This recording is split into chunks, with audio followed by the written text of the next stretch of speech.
Halo, assalamualaikum warahmatullahi wabarakatuh. Kembali lagi bersama saya Robin Saputra dalam perkuliahan daring mata kuliah penilaian properti untuk semester 5 program studi D3 Administrasi Pajak Kampus Batang Universitas Diponegoro. Kali ini dengan topik bahasan metode penilaian perbandingan data pasar. Ya, jadi kemarin setelah kita membahas metode penilaian dengan pendekatan pendapatan, sekarang kita akan mempelajari satu metode penilaian yang lain ya, yaitu perbandingan data pasar. Nah, kalau dilihat dari judulnya berarti udah kelihatan tuh dia dalam membandingkan itu bukan hanya melihat pendapatan dari potensi properti ya, tapi juga memperhatikan hal-hal lain yang didapat dari transaksi atau pasar yang sudah terjadi. Penilaian pendekatan perbandingan data pasar atau PPDP adalah metode pusat dan dasar ya dari penilaian dan juga sangat unik. Kenapa unik? Karena apapun metode penilaian yang digunakan seorang penilai, baik itu pendekatan biaya maupun pendekatan pendapatan, maka akan tetap menggunakan atau melibatkan penilaian pendekatan perbandingan data pasar ini. Jadi dia selalu dipakai di metode penilaian yang lain, ya kan? Contohnya penilaian nilai tanah pada metode pendekatan biaya. Tanah itu kan diperlukan tuh dalam properti kan. Nah, dia belinya, data beli dan lain-lain dari tanah itu digunakan dan didapatnya dari data pasar. Yang kedua, pada metode penilaian pendekatan pendapatan itu membandingkan nilai sewa.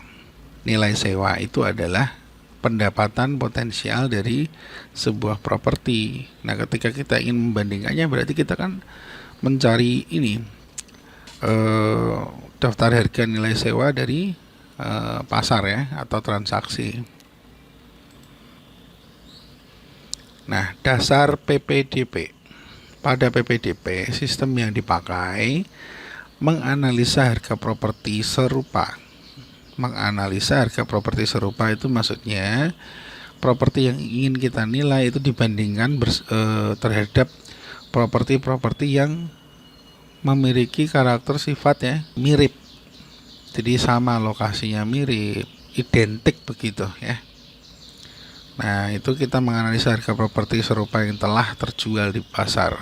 Telah ya. Berarti datanya itu sudah benar-benar terjadi, bukan hanya sekedar ramalan. Kemudian membandingkan dengan properti yang dinilai atau bahasanya itu objek penilaian, sehingga hasilnya lebih akurat.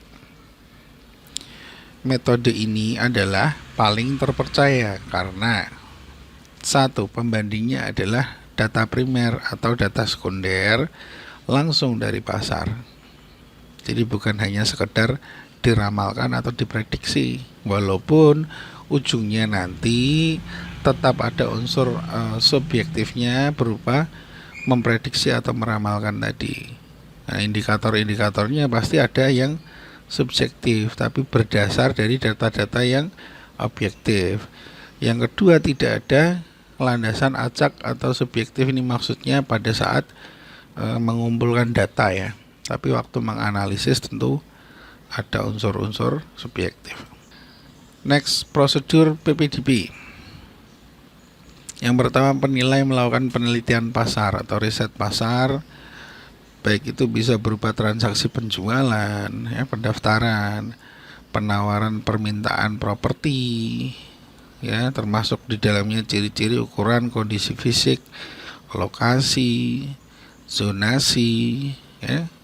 Lokasi zonasi itu mempengaruhi seberapa tinggi tingkat strategis suatu area ya.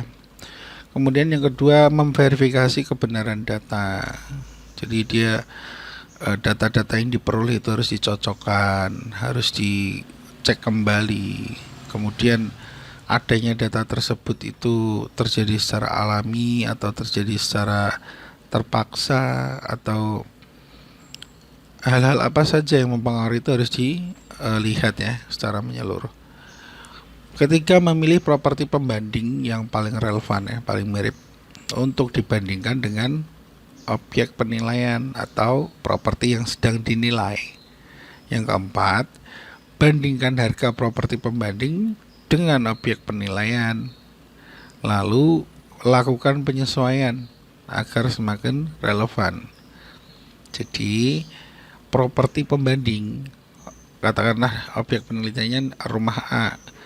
Nah, rumah B, rumah C, rumah D itu pasti tidak relevan, memiliki relevansi tinggi tapi tidak 100% mirip dengan objek penelitian kan. Nah, agar semakin lebih relevan, semakin lebih mirip, dilakukanlah penyesuaian. Katakanlah rumah yang A, objek penelitiannya jendelanya bagus, sementara yang rumah B jendelanya udah patah misalnya. Ya berarti harganya si rumah B harus dinaikkan dulu agar setara, mirip, seimbang dengan nilai dari objek penilaian ya. Yang terakhir, taksir harga nilai properti berdasarkan nilai-nilai pembanding yang sudah di rata-rata. Data yang diperlukan termasuk cara pengumpulannya ya. Yang pertama, mengumpulkan data penjualan properti sejenis ya, properti sejenis, data kontrak penggunaan properti, data penawaran properti itu ditawarkan harga berapa oleh para penjual atau broker atau agen properti misalnya. Kemudian daftar pesaing properti yang dinilai. Jadi data-data pemasaran mungkin atau data-data penjualan transaksi dari para pesaing atau penjual lain, penilai lain atau penjual lain ya.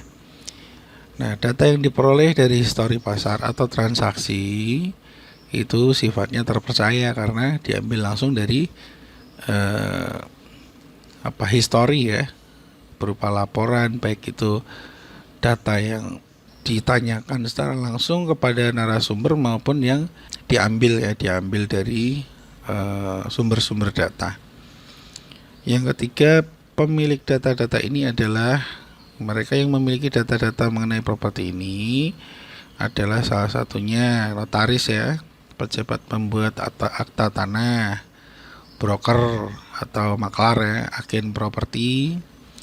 Juga termasuk di dalamnya file-file seperti perpajakan, pengadilan dan lain-lain. Jika ada lelang dan lain-lain kan begitu. Yang keempat, melakukan verifikasi. Hal ini penting. Yang terbaik adalah ketika kita memperoleh sebuah data dan sudah dianalisa, sudah diinterpretasikan, yang terbaik adalah willing server dan willing buyer, dua-duanya pembeli dan penjual itu melakukan transaksi secara sukarela dengan senang hati. Jadi tidak ada faktor X atau faktor lain yang mempengaruhi harga perolehan atau harga transaksi dari sebuah properti. Keterpaksaan keadaan akan menurunkan kualitas data. Nah, keterpaksaan contohnya apa? Misalnya, penjual sebagai pemilik properti second ya, itu dia mengalami kesulitan dalam usahanya sehingga dia harus menjual salah satu propertinya untuk melunasi hutang-hutangnya di perusahaan dia misalnya. Nah, berarti kan dia ini butuh uang tuh, butuh cepat kan. Biasanya orang dalam kondisi demikian akan tertekan secara psikologi macam-macam ya, sehingga daya tawar menawarnya dengan calon pembeli itu dia lebih lemah bargaining powernya. Rumah yang harusnya harga normalnya 1 miliar karena dia lebih butuh cepat, maka dilepas di harga 750 juta misalnya. Nah, data-data seperti ini harus disingkirkan karena dia akan merusak analisa nantinya. Dalam bahasa statistikanya, dia data yang tidak normal. Nah, kemudian batasan data atau area harus diperhatikan, jangan ambil data berdekatan dengan objek penilaian. Jadi misalnya kalian observasi properti berada di daerah Kauman, Batang ya, di kampus kita ya, dekat kampus kita. ruko sekian luasnya dengan kondisi fisik demikian, itu kita dalam membandingkan tuh tidak bisa hanya membandingkan dengan ruko-ruko di sekitar situ saja. Nah, apabila kita melakukan itu, maka sebenarnya analisa kita tuh terbatas gitu loh, sempit. Maka yang namanya sektor atau area penilaian itu harus diperluas, mungkin hingga sampai ke kota Pekalongan untuk melihat ruko yang memiliki ciri-ciri karakter yang mirip, lokasi dan lain-lain. Sampai ke Pekalongan, sampai ke mana, Weleri ya. Nah, itu untuk dijadikan pembanding akan lebih baik. Yang keenam, setelah data terkumpul maka diorganisasikan atau dikelola dengan berbagai cara. Misalnya mengelompokkan berdasarkan jaringan data pasar. Data-data yang sudah diperoleh dari masing-masing sumber data itu dikelompokkan untuk dilihat ya, yang paling dekat atau yang paling relevan bisa diambil, dijadikan sebagai pembanding gitu ya. Berikutnya kita melakukan penyesuaian. Jenis penyesuaian yang pertama adalah penyesuaian menyeluruh. Penyesuaian ini bersifat pure subjektif. Jadi setelah kalian melakukan analisa secara, tidak ada teknis secara khusus ya dalam penilaian properti, draft atau format khusus gitu. Pak, formatnya yang benar itu seperti apa? Tidak ada. Selama kalian menganalisa bisa menyampaikan pikiran kalian, ya sudah. Karena setiap perusahaan atau setiap penilai pasti memiliki format sendiri-sendiri, ya kan? Nah, kesimpulan dari penyesuaian menyeluruh ini adalah satu, objek penilaian sedikit lebih baik daripada E. E itu objek penilaian, namanya E. Yang kedua, objek penilaian jauh lebih buruk daripada properti B misalnya. Yang ketiga, objek penilaian jauh lebih baik daripada properti F. Yang keempat, objek penilaian jauh sangat jelek daripada properti A. Yang kelima, objek penilaian sedikit lebih buruk daripada properti D. Yang keenam, objek penilaian sedikit lebih jelek daripada properti C. Hasilnya seperti itu. Oke, berikutnya penyesuaian berdasar persentase. Ini masih bersifat rada subjektif namun sudah sistematis. Ya, katakanlah di sini objek penilaian atau objek yang ingin kita nilai itu nilainya yang dipertanyakan ya, tanda tanya. Nah, pembandingnya ada 6. Yang pertama harganya 82 juta, yang kedua 72 juta dan seterusnya ya. Setelah dievaluasi ya, dilihat, dianalisis dan sebagainya, ternyata objek 1 ya, pembanding 1 ya, itu dia lebih baik. Dalam arti entah itu dari kondisi bangunannya, kemudian dilihat dari akses jalannya mungkin lebih lebar, lebih bagus, atau mungkin dari fasilitas perolehannya atau syarat pinjaman, syarat kreditnya lebih mudah. Dia lebih baik sebanyak 9,5%.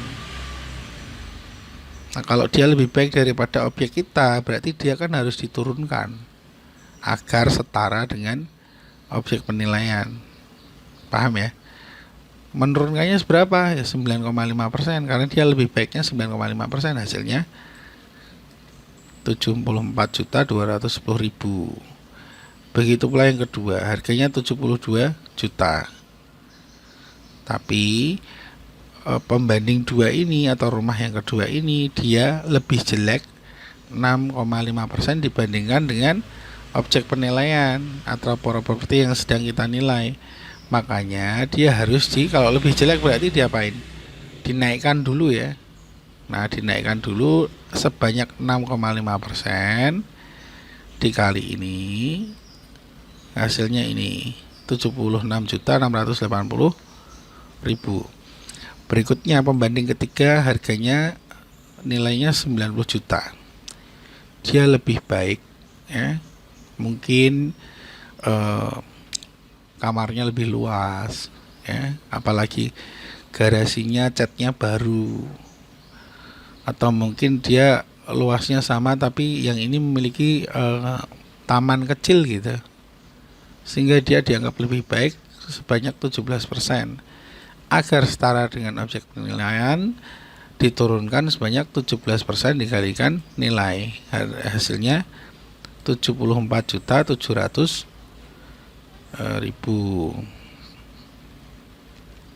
Nah, terus yang keempat, 87 juta dinilai atau dipersepsikan lebih baik 13% daripada objek penilaian yang sedang kita nilai. Artinya dia harus diturunkan 13% kali 87, hasilnya ini 75 juta sekian. Begitu pula yang ini 93 juta lebih baik ya, 21 dikurangkan hasilnya ini.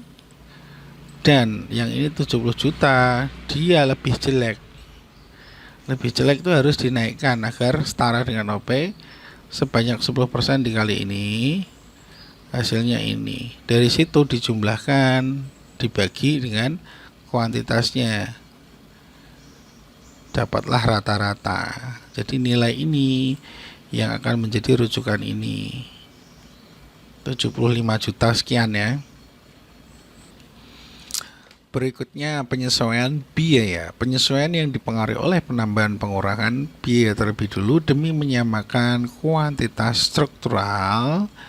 Misalnya beberapa properti pembanding yang relevan atau pembandingnya ya harus dikurangi dengan biaya perbaikan-perbaikan dulu agar serupa dengan kondisi objek penilaian. Katakanlah garasi rumah yang sedang kita nilai itu kondisinya bagus.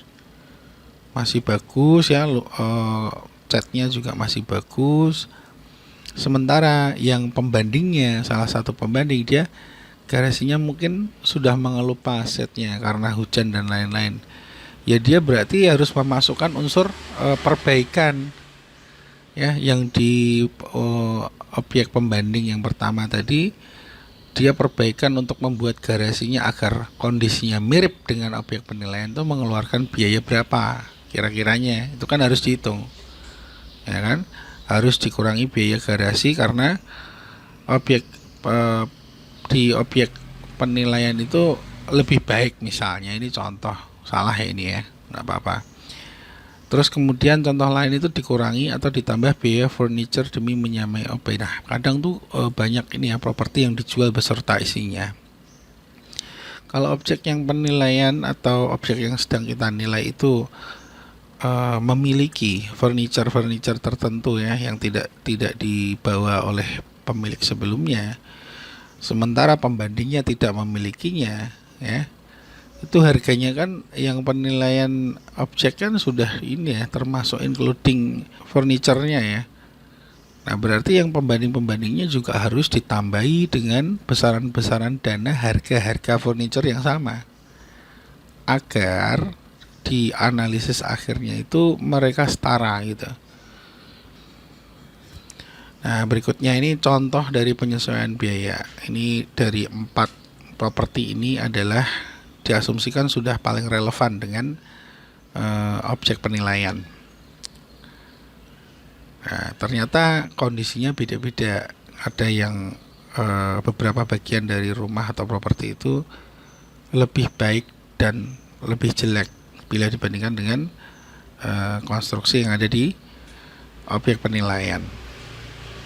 Yang pertama, properti pertama, harganya sekitar nilainya 850 juta. Dia garasinya itu lebih bagus daripada punya kita yang dinilai. Kemudian kamar tidurnya lebih bagus daripada punya kita. Kamar tidur ya, terus kamar mandinya dia lebih jelek, jauh lebih jelek daripada punya kita. Terus kemudian perbaikan, ternyata kita itu ada beberapa tempat yang memerlukan perbaikan lebih banyak ya daripada punya dia yang pembanding ini. Dari situ karena dia garasinya itu lebih bagus ya, garasinya lebih bagus, dia harus dikurangin senilai tingkat berapa asumsinya, 30 juta ya berarti 30 juta. Kamar tidurnya dia lebih bagus misalnya ya, harus disesuaikan dengan objek penilaian. Sebanyak berapa ya diasumsikan aja, dipersepsikan, dinilai satu persatu kamarnya.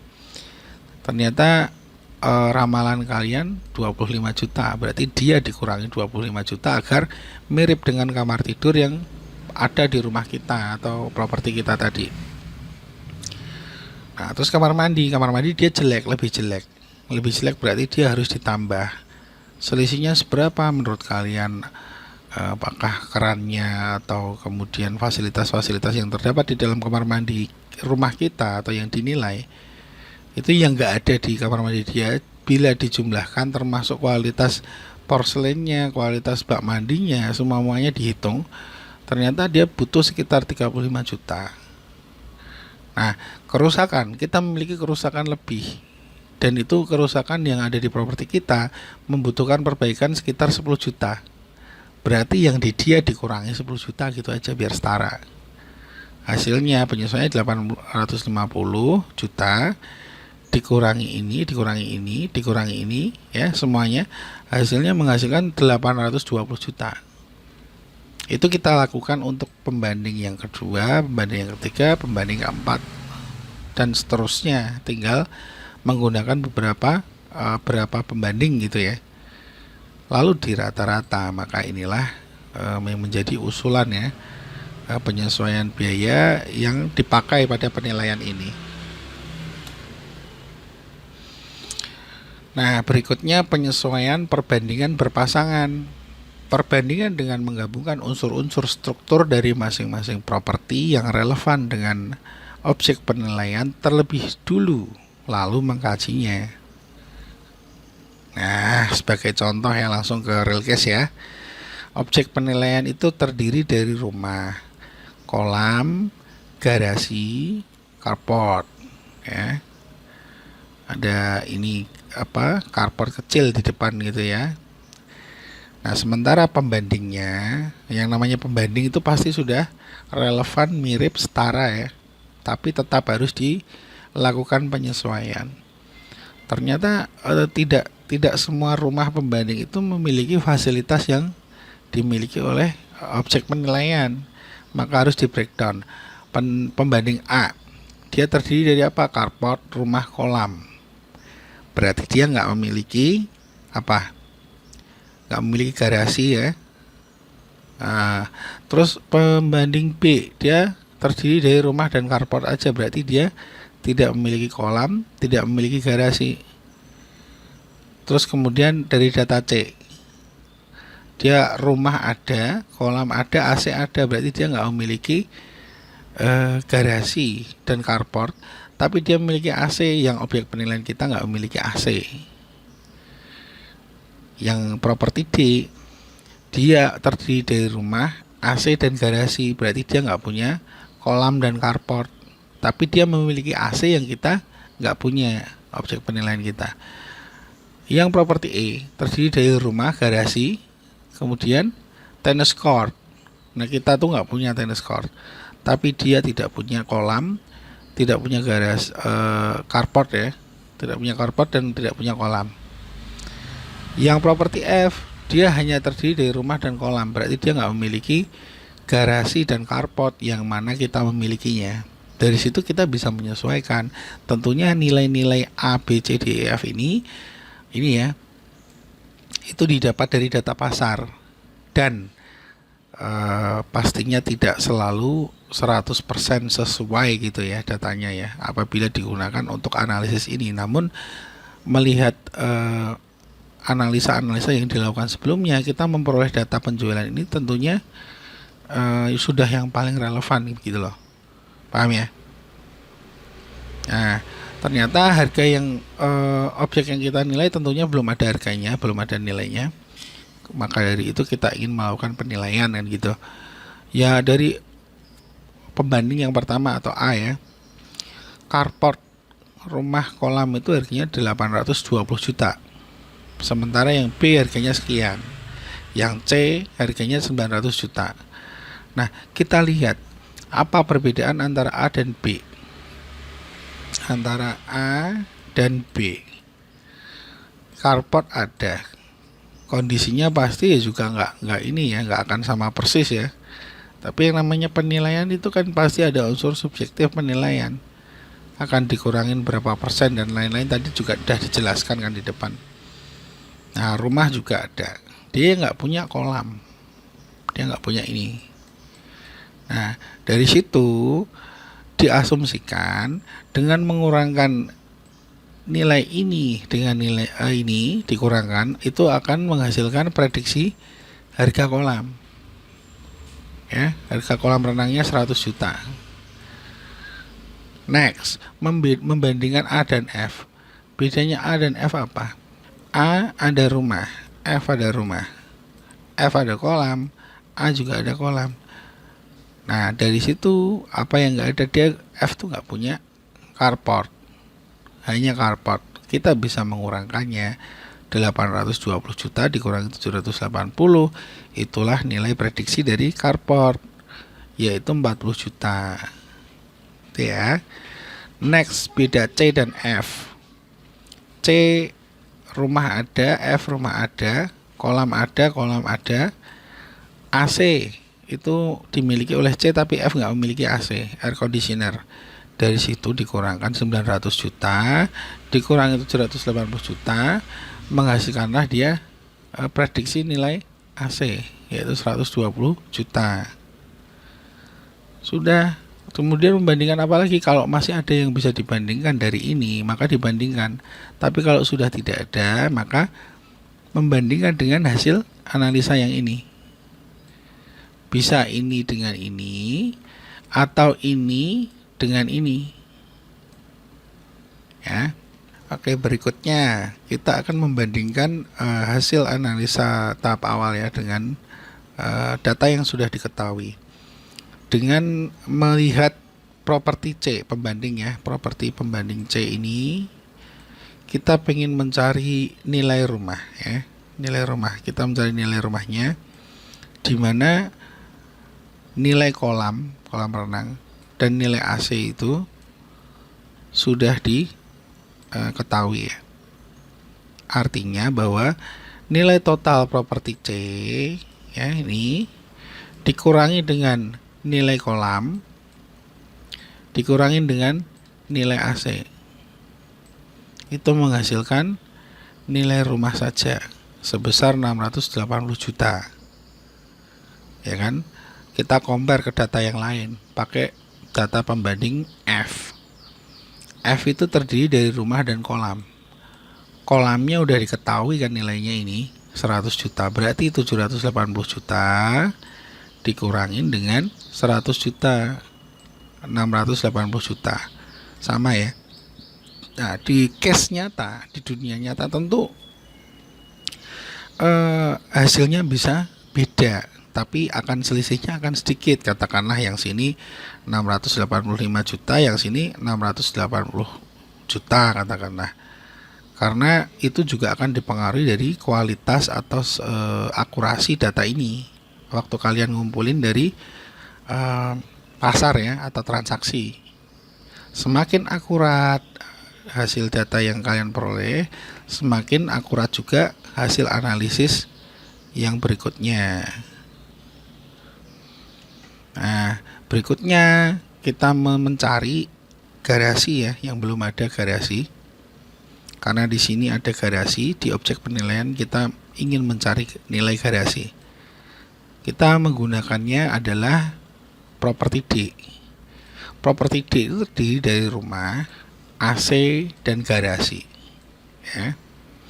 Nilai rumah sudah diketahui 680 juta. Mereka semua mirip. Nilai rumah mereka dari berbagai objek itu sekitar 680 juta. Nilai AC juga sudah diketahui, nilainya 120 juta. Berarti kalau kita pengen mencari nilai garasi berapa, ya tinggal total nilai dari properti D dikurangi nilai rumah dikurangi nilai AC. 870 juta dikurangi nilai rumah 680 dikurangi AC 120 juta menghasilkan garasi harganya 70 juta. Nah, ketemulah data ini. kita masukkan ke sini, ya kan? Objek penilaian atau rumah properti yang sedang kita nilai itu terdiri dari rumah, kolam, garasi, carport. Kita ambil dari sini 680 juta ditambah 100 juta ya, kolam renang, ditambah 70 juta tuh garasi ya. Ini garasi. Terus ditambah 40 juta itu carport. Hasilnya 890 juta. Tuh, gampang ya. Oke, sekarang kita masuk ke contoh kasus penilaian perbandingan yang sedikit lebih kompre ya. Diketahui tabelnya seperti ini. Faktor pembanding ya, itu terdiri dari sewa, tanggal sewa, aksesibilitas atau jalan, kondisi, luas tanah ya. Oke, ini yang objek penilaian atau rumah properti yang sedang kita nilai.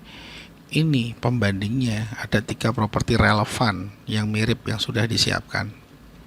Nah, pada pembanding 1, 2, 3 itu nilai sewanya itu 45 juta, 60 juta, 52 juta.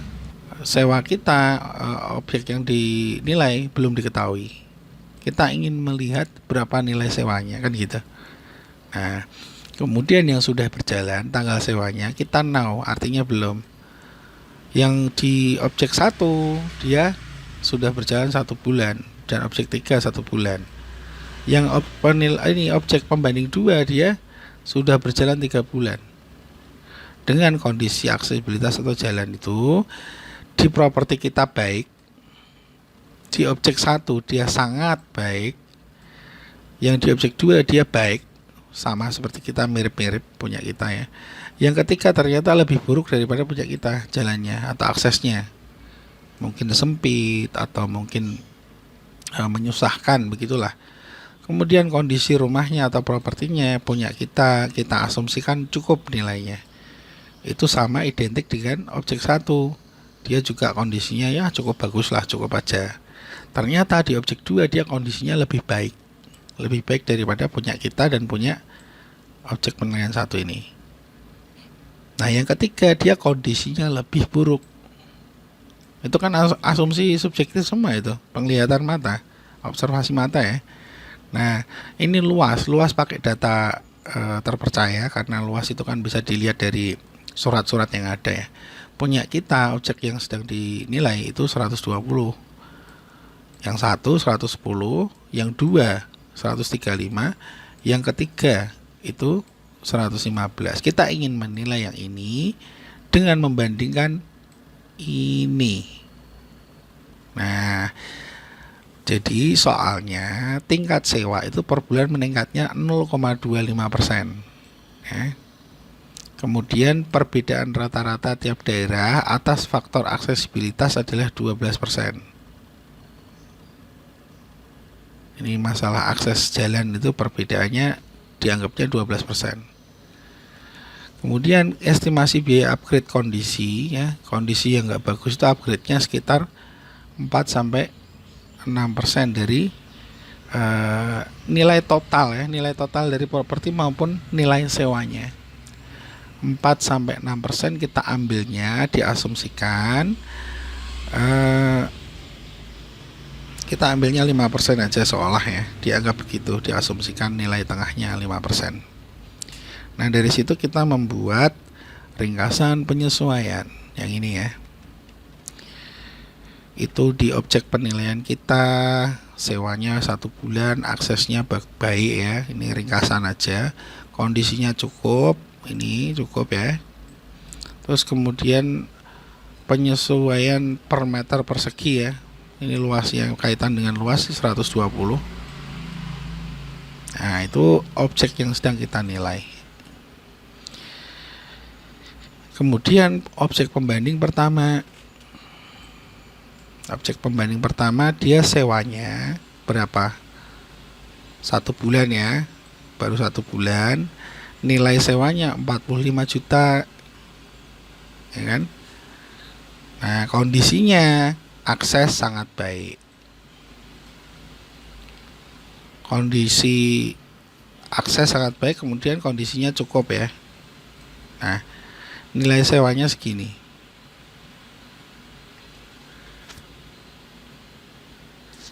Dia akan mengalami peningkatan tingkat sewa sebanyak 0,25%. Berarti ini adalah 0,25% dari ini. Taruh di sini. Kemudian dijumlahkan menghasilkan ini. Ini selama 1 bulan. Nilainya udah meningkat ya. Terus kemudian dari sisi akses punya kita itu baik ya, aksesnya baik. Sementara punya dia sangat baik. Agar setara diapakan? Agar sangat baik ini menjadi baik, dikurangi nilainya, ya kan? Dikurangi berapa? Rata-rata faktor aksesibilitas ini tadi 12%. 12% dari 45.112.500 hasilnya ini. Nah, 45 juta ini dikurangin ini. Ini tadi 12%-nya dari ini, kemudian dikurangkan. Jadilah dia 39.699. Bisa dipahami ya. Jadi besarnya 0,25 dan 12% harus dirincikan di sebelah sini agar nanti bisa di total. Nah, kemudian untuk kondisi punya kita, properti kita itu cukup nilainya. Punya dia yang objek 1 juga cukup juga, artinya tidak perlu dilakukan penyesuaian. Nah, ini tinggal turun aja berarti ke sini. 39.699. Nah, terus ditotalkan penyesuaian total. Penyesuaian total itu gimana ya? Berarti menjumlahkan antara ini dengan ini. Dijumlahkan 112.500 dikurangin 5 juta ya. Ditambah negatif kan, berarti dikurangi 5.413.500. Hasilnya 5 minus atau negatif 5.301.000. Nah, dari situ penyesuaian perlu dilakukan per meter persegi. Kalau di kita 120 meter persegi, punya dia 110 meter persegi. Nah, ini dibagi dengan ini, hasilnya ini. Udah gitu. Terus bagaimana kalau sudah mendapatkan penyesuaian per meter persegi? Mencari namanya total penyesuaian absolut. Nah, total penyesuaian absolut itu caranya ini yang sudah saya blok dengan warna oranye ini ya. Dalam hal ini berarti ini itu dijumlahkan tapi dimutlakan dulu, artinya 5 juta ini harus jadi nilai positif bukan negatif lagi. Kalau yang ini tadi kan dia memperhatikan nilai negatif, jadi nilai positif dikurangi dengan nilai negatif. Dia surplus 100.000 tapi utangnya 5 juta kan, jadi utang 5 juta kan, 5 juta sekian. Tapi kalau yang total penyelesaian absolut itu akses yang nilainya negatif ini dianggap positif, artinya 112.000 sekian ditambah dengan 5.400.000 sekian ini ya, tapi nilainya positif, hasilnya ini total penyelesaian absolut. Kita lakukan juga dengan objek pembanding kedua ya. Kita lihat dulu berapa bulan dia disewakan. 3 bulan, ini 3 bulan. Nilainya berapa? Nilai sewanya 60 juta.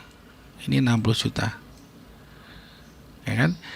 Dia mengalami tingkat sewa meningkat 0,25%. 0,25% dikalikan dengan 60 juta ya, hasilnya berapa? Apakah 450.000? Ternyata tidak. Coba kita cek ya. 0,25% dikalikan 60 juta, 150.000. Tapi kok ini jadi 450.000? Kenapa? Karena 3 bulan ya kan. Nah, karena 3 bulan dia dikalikan 3, hasilnya 450.000 gitu ya. Setelah itu ditambahkanlah 60 juta ditambah 450.000, hasilnya 60, 450. Lalu aksesnya dilihat, punya kita baik, punya dia baik juga, berarti tidak perlu dilakukan penyesuaian, sudah dianggap setara, ya kan? Nah, sekarang kondisi kita cukup, punya dia baik, berarti dia lebih baik kan? Karena dia lebih baik harus diturunkan agar setara dengan punya kita cukup. Diturunkannya berapa? Kondisi itu berarti estimasi biaya upgrade. Kita tadi sudah memutuskan 5%, berarti kita nilai atau kita hitung dulu 5% dari 60.450 itu sebanyak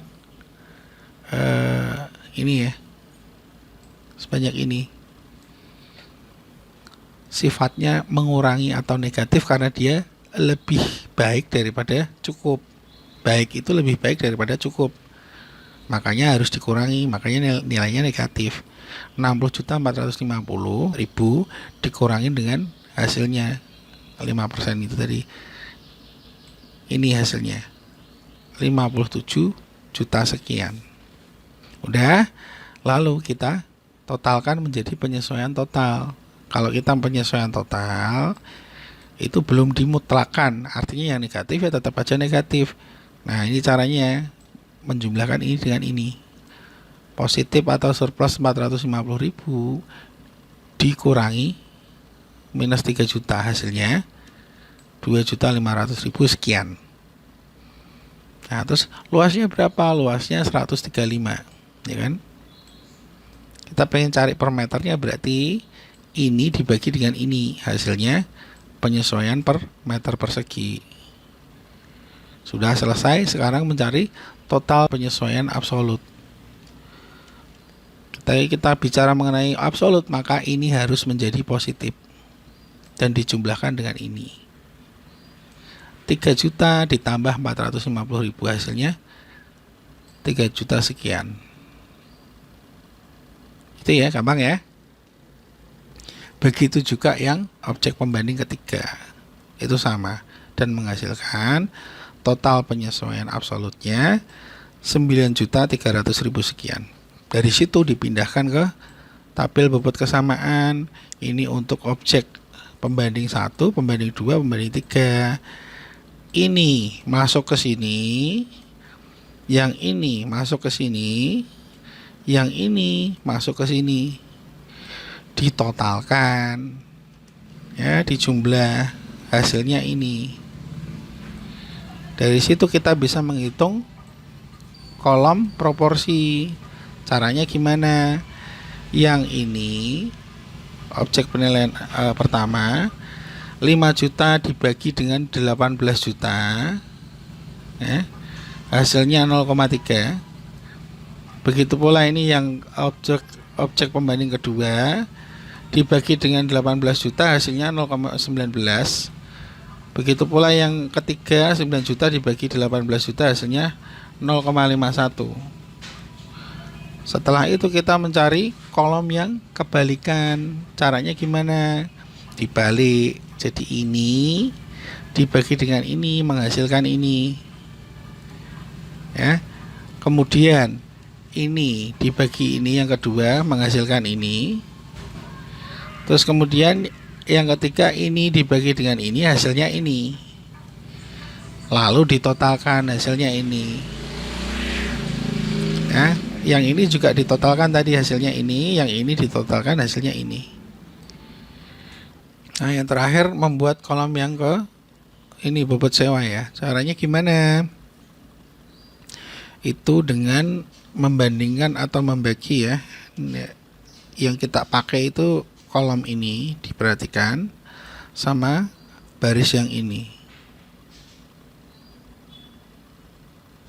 Ya, penyesuaiannya secara menyeluruh, saldo terakhirnya, saldo terakhir dari setelah disesuaikan. Berarti ini ya. Sorry. Yang bawah yang tengah ini ya. Itu dibandingkan dengan kolom ini. Loh, Pak, kok berarti ini yang dibandingkan hanya kondisinya aja dong, yang akses sama sewa ndak gitu. Enggak, bukan begitu. Nilai ini, kalau kalian ngomong misalnya sewa dan akses saja berarti itu yang dilihat ini sama ini. Sementara kalau nilai ini, nilai ini, nilai ini itu sebenarnya sudah disesuaikan atas tiga ini. Saldonya ini, paham ya? Baru kita bandingkan dengan yang kolom ini. Caranya gimana?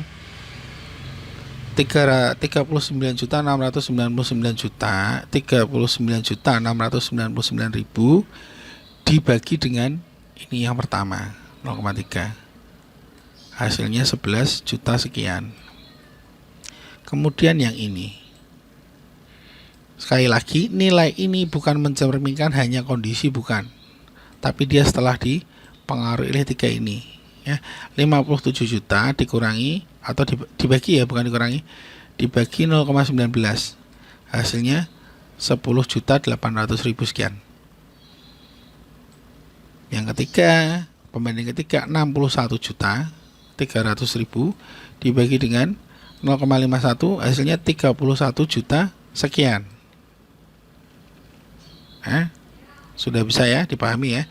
Setelah itu ditotalkan tiga-tiganya, hasilnya 54 juta sekian.